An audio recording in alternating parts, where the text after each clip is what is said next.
Dear student, आज हम आप लोगों को बताएंगे न्यूट्रॉन की खोज के बारे में। उसमें आप लोग जानेंगे कि न्यूट्रॉन को किस प्रकार से खोजा गया है। तो उसमें सबसे पहले आप लोग जानेंगे सन 1932 ईस्वी में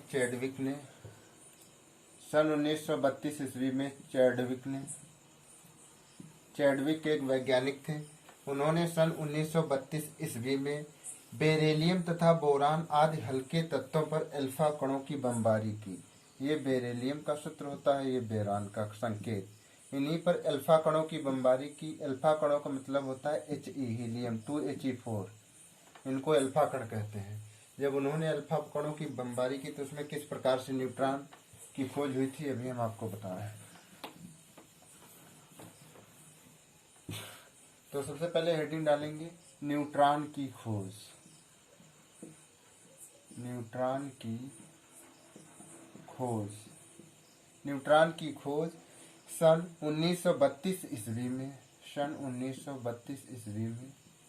चैडविक ने की थी। सन 1932 में चैडविक ने की थी। किस प्रकार से की थी? इन्होंने बेरिलियम और बोरान, ये बेरिलियम Be और बोरान ये हल्के तत्व होते हैं। बेरिलियम और बोरान हल्के तत्व होते हैं।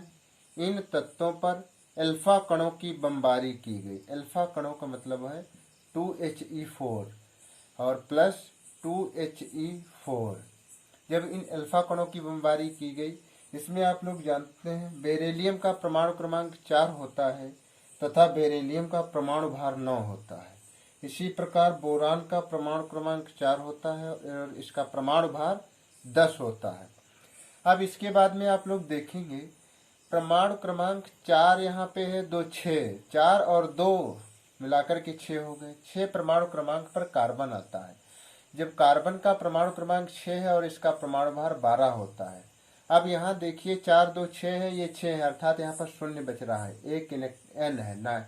और ऊपर जो 9 4 13 हो रहे हैं, मिलाकर के 9 4 13 हो रहे हैं, ये 12, एक यहाँ पर बचा है। तो ये जो है ये न्यूट्रॉन हो गया है, ये न्यूट्रॉन। इसी प्रकार से बोरान का परमाणु क्रमांक 5 होता है तथा इसका द्रव्यमान अर्थात परमाणु भार जो होता है वो 10 होता है। इस परमाणु भार में 2He4 अर्थात अल्फा कणों की बमबारी की गई। जब अल्फा कणों की बमबारी की गई तो यहाँ पर आप लोग देखेंगे 5 2 7 होते हैं, जबकि 5 2 यहाँ पर 7 होते हैं। तो 7 पर नाइट्रोजन होता है, नाइट्रोजन 7 होता है, इसका परमाणु भार 13 होता है। यहाँ पर 10 4 14 है, अर्थात यहाँ पर 1 बच रहा है n और यहाँ पर 0 बच रहा है।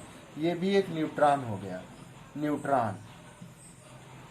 तो आप लोगों ने यहाँ पर देखा है कि न्यूट्रॉन किस प्रकार से निकल रहा है।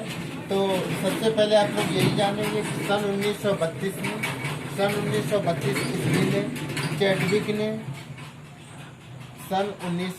ईस्वी में चैडविक ने बेरियम और बोरान आदि हल्के तत्वों पर अल्फा कणों की बमबारी की और उत्सर्जित किरणों का अध्ययन करके एक नए कण की खोज की। यह कण विद्युत उदासीन था और इसका द्रव्यमान प्रोटॉन के द्रव्यमान के लगभग बराबर था। उदासीन प्रकृति के कारण इसे न्यूट्रॉन कहा गया। अब ये जो न्यूट्रॉन होते हैं ये उदासीन होते हैं। न्यूट्रॉन की प्रकृति उदासीन होती है और इसी उदासीन प्रकृति के कारण इनको न्यूट्रॉन कहा गया था। अब इसके बाद आप लोग जानेंगे न्यूट्रॉन की कुछ विशेषताएं होती हैं। तो इसके नीचे अगली हेडिंग डाल लीजिए न्यूट्रॉन की विशेषताएं। न्यूट्रॉन की विशेषताएं। इन न्यूट्रॉन की विशेषताओं के बारे में जब आप लोग जानेंगे तो इसकी पहली विशेषता यह है कि न्यूट्रॉन को 0n1 से प्रदर्शित करते हैं। न्यूट्रॉन को 0n1 से प्रदर्शित करते हैं या फिर न्यूट्रॉन को n से प्रदर्शित किया जाता है। तो इसकी पहली विशेषता हो गई न्यूट्रॉन को 0n1 या फिर n से प्रदर्शित किया जाता है न्यूट्रॉन को। और दूसरी विशेषता है इसकी कि न्यूट्रॉन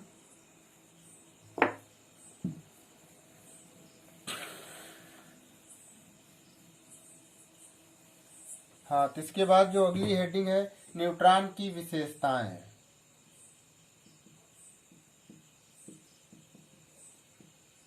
न्यूट्रॉन की विशेषताएं।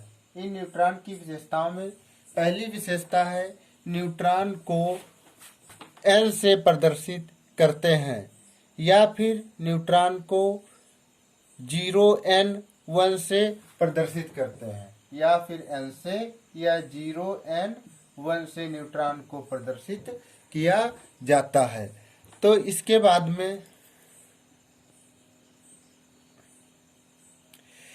बाद में न्यूट्रॉन की विशेषता हो गई, न्यूट्रॉन को n या 0n1 से प्रदर्शित करते हैं। अब इसके बाद में इसकी दूसरी विशेषता है, ये पहली विशेषता हो गई, और न्यूट्रॉन की दूसरी विशेषता है कि इसका द्रव्यमान 1.6 इंटू 10⁻⁻24 होता है। 1.6 इंटू 1.6 इंटू 10⁻⁻24 ये इसका द्रव्यमान होता है, न्यूट्रॉन का द्रव्यमान। ये दूसरी विशेषता है कि न्यूट्रॉन का द्रव्यमान 1.6 इंटू 10⁻⁻24 होता है। अब उसके बाद में इसकी अगली होता है कि न्यूट्रॉन परमाणु के नाभिक में विद्यमान होते हैं। न्यूट्रॉन होते हैं जैसे कि ये परमाणु है, अब इसके नाभिक में इलेक्ट्रॉन, प्रोटॉन और न्यूट्रॉन ये सभी पाए जाते हैं। तो इससे इसकी तीसरी विशेषता है कि न्यूट्रॉन परमाणु के नाभिक में निहित होते हैं। इसके बाद में इसकी चौथी विशेषता है कि तत्वों के परमाणु के भौतिक गुण उनके नाभिक में विद्यमान न्यूट्रॉनों की संख्या पर भी निर्भर करते हैं। अर्थात तत्वों के परमाणु के भौतिक गुण उनके नाभिक में विद्यमान न्यूट्रॉनों की संख्याओं पर निर्भर करते हैं। तो इस प्रकार से न्यूट्रॉन की खोज और न्यूट्रॉन की जो प्रमुख विशेषताएं हैं वो इस प्रकार से हो गई हैं। अब इसके बाद में आप लोग जानेंगे अगले टॉपिक में, अब आप लोग जानेंगे इस न्यूट्रॉन के बाद में जानेंगे परमाणु मॉडल। अर्थात परमाणु मॉडल क्या है। इस परमाणु मॉडल में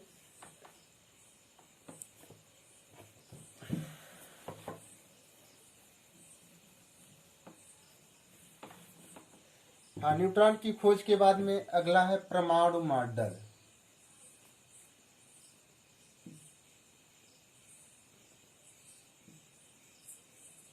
परमाणु मॉडल, अब अगली हेडिंग डाल लीजिएगा परमाणु मॉडल। अब इस परमाणु मॉडल में जो ये अगली हेडिंग पड़ी हुई है, अब इसमें आप लोग लिखेंगे परमाणु मॉडल की अगली हेडिंग में, परमाणु मॉडल की अगली हेडिंग में लिखेंगे कि डाल्टन के अविभाज्य परमाणु में धनात्मक तथा ऋणात्मक आवेशों वाले अपरमाणु कण उपस्थित होते हैं।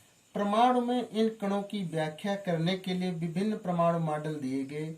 यद्यपि इनमें से किसी भी मॉडल द्वारा इन आवेशित अपरमाणवीय कणों के स्थायित्व की पूर्ण व्याख्या नहीं की जा सकी, फिर भी परमाणु संरचना को समझाने में काफी सफल है। इनमें से कुछ प्रमुख मॉडल जे थॉम्सन का दिया गया है। अब उसके बारे में आप लोग जानेंगे कि थॉम्सन का परमाणु मॉडल किस प्रकार से है। अब इस परमाणु मॉडल में ही जानेंगे आप लोग थॉम्सन का परमाणु मॉडल।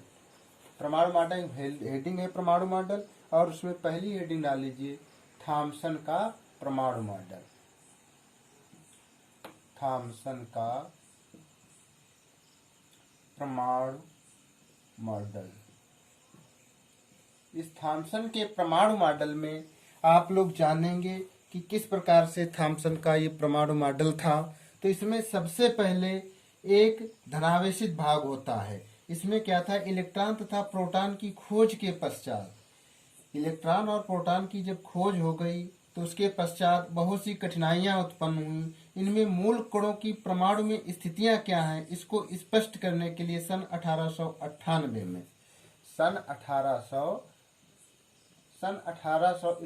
में जे थॉम्सन 1898 में जे थॉम्सन जो वैज्ञानिक थे, इन्होंने एक मॉडल प्रतिपादित किया जिसे थॉम्सन का परमाणु मॉडल कहते हैं। सन 1898 में जे थॉम्सन वैज्ञानिक ने एक मॉडल दिया, उस मॉडल को जे थॉम्सन का परमाणु मॉडल कहते हैं। इसके अनुसार इन्होंने 10⁻⁻10 मीटर त्रिज्या वाला एक सूक्ष्म ठोस गोला माना। जैसे मान लीजिए ये गोला है, ये गोला है। अब इसकी इन्होंने त्रिज्या जो थी उस त्रिज्या को 10⁻10 मीटर त्रिज्या माना। अब इसकी जो त्रिज्या है ये, इसको 10⁻10 मीटर माना। इस गोले की त्रिज्या को इन्होंने 10⁻10 मीटर माना। उसमें सूक्ष्म ठोस गोला, इसको जो सूक्ष्म ठोस गोला था जिस पर प्रोटॉनों की उपस्थिति के कारण धनावेश है। अब इसमें कहीं कहीं पर धनावेश थे और कहीं कहीं पर ऋणावेश थे। ठीक है, अब मान लिया यहाँ पे कहीं प्रोटॉन की स्थिति के कारण धनावेश थे और कहीं कहीं ये ऋणावेश थे, ये ऋणावेश थे, ये धसे हुए थे। ये जो ऋणावेश थे इसमें गोले में, इसी में ये तरबूज की भांति, जैसे मान लो यहाँ पर एक तरबूज है। अब इस तरबूज को काटने के बाद में इसकी संरचना कुछ इस तरीके से आएगी जिसमें ये बीज, तरबूज के बीज धसे रहते हैं। उसी प्रकार से इस मॉडल में जो ऋणात्मक मान के जो थे वो इस प्रकार से धसे हुए थे जैसे तरबूज में बीज धसे होते हैं। इसीलिए थॉम्सन के परमाणु मॉडल को तरबूज मॉडल भी कहा गया। ये जो थॉम्सन का परमाणु मॉडल है इसको तरबूज मॉडल भी कहा गया था। अब इसमें जितना भी ये भाग है ये ऋणावेशित भाग है। मान लिया ये भाग जो होता है ये ऋण आवेशित भाग है, ऋण आवेशित भाग। और जितना भी ठोस शेष गोले में बचा है ये धनात्मक भाग है, ये है धनात्मक भाग। अब आप लोग जानेंगे ऋण आवेशित भाग और धनात्मक भाग में कि मान लिया ये वाला ऋण आवेशित भाग है और ये धनात्मक भाग है। ऋण आवेशित भाग जो होते हैं तरबूज में बीज की भांति धसे हुए हैं, इसीलिए इसको इस थॉम्सन के परमाणु मॉडल को तरबूज मॉडल भी कहा जाता है। तो ये इसका हो गया तरबूज मॉडल। तो आप लोग समझ गए इसको, इसके थॉम्सन के मॉडल को यानी तरबूज मॉडल भी क्यों कहते हैं। इसके बाद में होता है, इसके इस थॉम्सन के मॉडल के बाद में आया था रदरफोर्ड का परमाणु मॉडल। थॉम्सन के मॉडल के बाद में आया था रदरफोर्ड का परमाणु मॉडल। तो उसमें फिर अगली हेडिंग है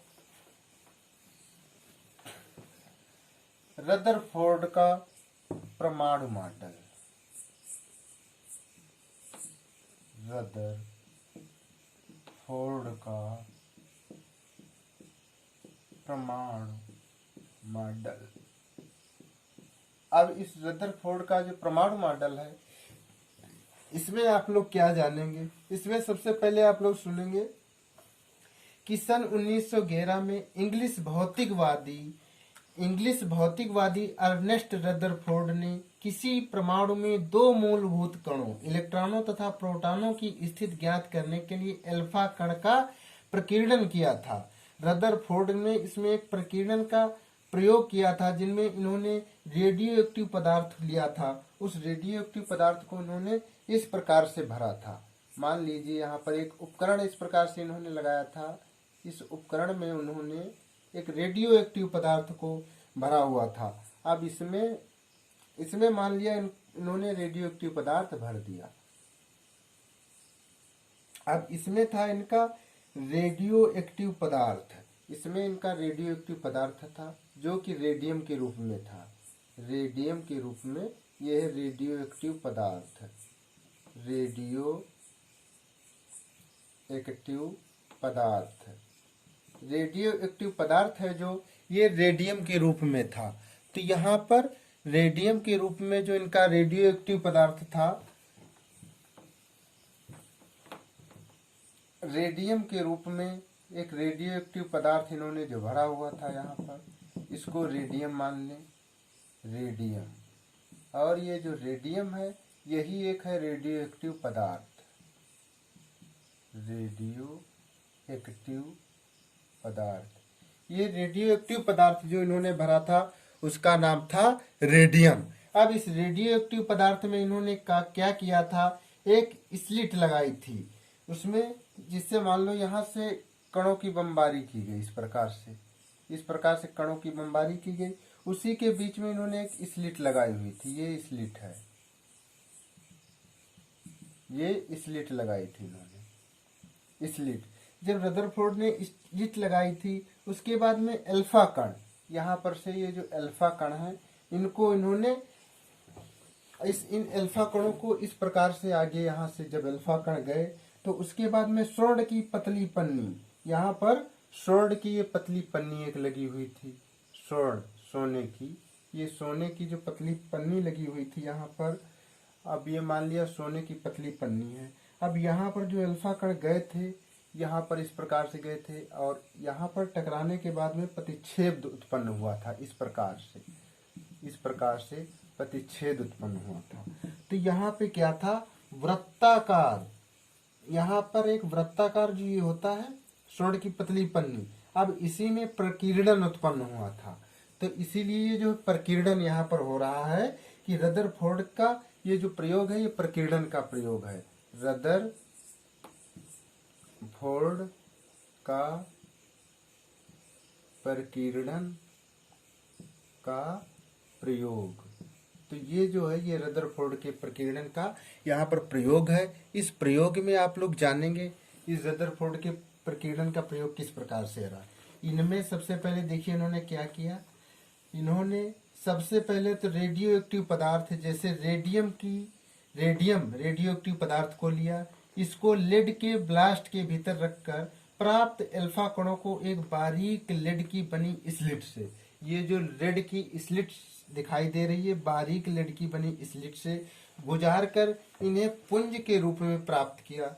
इस पुंज को उन्होंने एक भारी धातु, इस पुंज को इन्होंने एक भारी धातु जैसे मान लियो गोल्ड की अत्यंत पतली पन्नी ले ली इन्होंने। अब उसमें अल्फा कण प्रकीर्णित हो गए। इनकी दिशा ज्ञात करने के लिए इन्होंने जिंक सल्फाइड के लेप के लिए पर्दे का प्रयोग किया। यहाँ पर जो पर्दा है, ये जो पर्दा दिखाई दे रहा है, इसमें इन्होंने ZnS जिंक सल्फाइड का लेप लगाया था एक साइड में। जब इन्होंने एक साइड में जिंक सल्फाइड का लेप पर्दे पर प्रयोग किया, फिर उन्होंने देखा कि कण उससे टकराते हैं तथा एक प्रतिदीप्त उत्पन्न हो रहा है। ये कण टकराने के बाद में यहाँ पर प्रतिदीप्त उत्पन्न हो रहा है, मान ले प्रतिदीप्त, यहाँ पर प्रतिदीप्त उत्पन्न हो रहा है। जब यहाँ पर प्रतिदीप्त उत्पन्न हो जाएगा तो इसके बाद में इन्होंने देखा कि बहुत से अल्फा कण पन्नी से पार होकर पीछे लगे जिंक सल्फाइड के पर्दे के मध्य कई स्थानों पर दीप्त यानी प्रकाश उत्पन्न करते हैं। ये जो पन्नी है इसके बाहर भी यहाँ पर प्रकाश उत्पन्न हो रहा था। यहाँ पर जब इन्होंने देखा इसके बाहर भी कुछ साइड में प्रकाश उत्पन्न हो रहा है, तो इस प्रयोग से इन्होंने कणों की परमाणु में स्थिति के निर्धारण में बहुत सहायता प्रदान की और इससे इन्होंने देखा कि रदरफोर्ड ने इसमें बहुत से निष्कर्ष निकाले। अब इन निष्कर्ष में इन्होंने किस प्रकार से निष्कर्ष निकाले, ये जो निष्कर्ष है इनका एक पहला निष्कर्ष इसमें यह निकल करके आया था कि अधिकतर अल्फा कण धातु की पन्नी से पार होकर बिना विक्षेपण के सीधी रेखा में चले जाते हैं। अर्थात ये जो अल्फा कण जाते हैं, कुछ अल्फा कण ऐसे हैं जो ये धातु की पन्नी को पार करके विक्षेपित होकर के थोड़ा आगे चले जाते हैं। इसके बाद में इन्होंने दूसरा, यहाँ पर पहला और दूसरा अनुमान ये लगाया इन्होंने प्रयोग के बाद में कि कुछ अल्फा कण अपने मार्ग से थोड़े से विक्षेपित हो गए हैं। कुछ अल्फा कण जैसे इधर चले गए, कुछ इधर चले गए, कुछ इधर, अर्थात कुछ विक्षेपित हो गए हैं थोड़े से इधर उधर। कुछ अल्फा कण अपने मार्ग से थोड़ा सा विक्षेपित हो गए। उसमें उन्होंने देखा कि बहुत से अल्फा कण पदार्थ से टकरा करके यहाँ पर वापस लौट आए हैं। अब रदरफोर्ड ने प्रयोग के पश्चात निष्कर्ष निकाला कि अधिकतर अल्फा कण पन्नी से सीधे निकल जाते हैं, वे अपने मार्ग से विक्षेपित नहीं होते। अर्थात उन्होंने देखा कि जब वो अपने मार्ग से विक्षेपित नहीं होते, सीधे निकल जाते, तो इसका मतलब है यहाँ पर कोई एक ऐसा भाग है, अर्थात परमाणु का अधिकांश भाग रिक्त है, यहाँ पर कोई खोखला है। जब ये रिक्त खोखला है तो उन्होंने अनुमान लगाया कि प्रत्येक परमाणु के केंद्र पर एक सूक्ष्म भारी धनावेशित भाग उपस्थित होता है, जिसे परमाणु का नाभिक या केंद्रक कहते हैं। अब इसी अनुमान से उन्होंने अनुमान लगाया कि प्रत्येक परमाणु के केंद्र पर सूक्ष्म भारी धनावेशित भाग उपस्थित होता है, जिसे परमाणु का नाभिक या केंद्र कहते हैं, अर्थात परमाणु समस्त द्रव्यमान नाभिक पर केंद्रित होता है। तो इस प्रकार से इन्होंने रदरफोर्ड ने अपने परमाणु मॉडल को दिया। अब इनके परमाणु मॉडल में, अब इसके परमाणु मॉडल को इस प्रकार से दिया है। तो हमने आज के वीडियो में आप लोगों को इतना बताया है। अब अगले वीडियो में आप लोग आगे जानेंगे। तब तक के लिए धन्यवाद।